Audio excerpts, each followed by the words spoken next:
ह्या 4 केसांची 400 नखरे सहन करून आपण जातोय विरूपाक्ष टेम्पल पाहायला.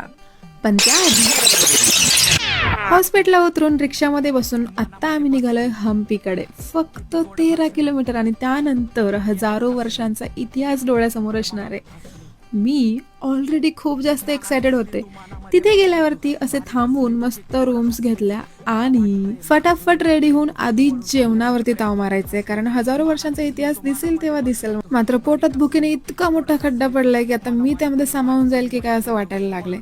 त्यानंतर आता फ्रेश तर झाले आणि बाहेर पण जायचे. रूमवरती यायला मिळेल की नाही ह्या सगळ्या प्रश्नांचा गोंधळ होता आणि ऑलरेडी दोघींच्या आंघोळी बाकी होत्या, कारण आधी जाऊन मी भरपूर उशीर केलेला होता.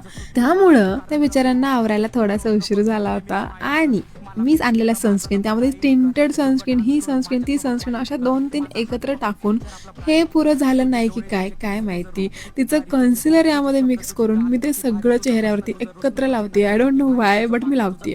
आणि त्याआधी फक्त मी एक प्रायमर लावले. आता हे सगळं करून झालं, मस्त आवरलं आणि जेवायला गेलो. जेवण असं वाटत होतं की 2 दिवसापासून मला पहिल्यांदा जेवायला मिळालं, इतकी मला भूक लागलेली.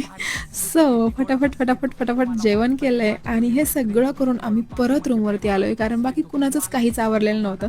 15 मिनिटं आम्हाला मिळणार होती, जी की आधी आम्हाला माहिती नव्हती. आता त्याचं काय करायचं हा गहन प्रश्न माझ्यासमोर होता, कारण आवरून तर झालं होतं. त्यामुळे 10 मिनिटं अशीच इकडे तिकडे टाइमपास करत त्यानंतरची 5 मिनिटं हे पार्सल ओपन करण्यात घालवली.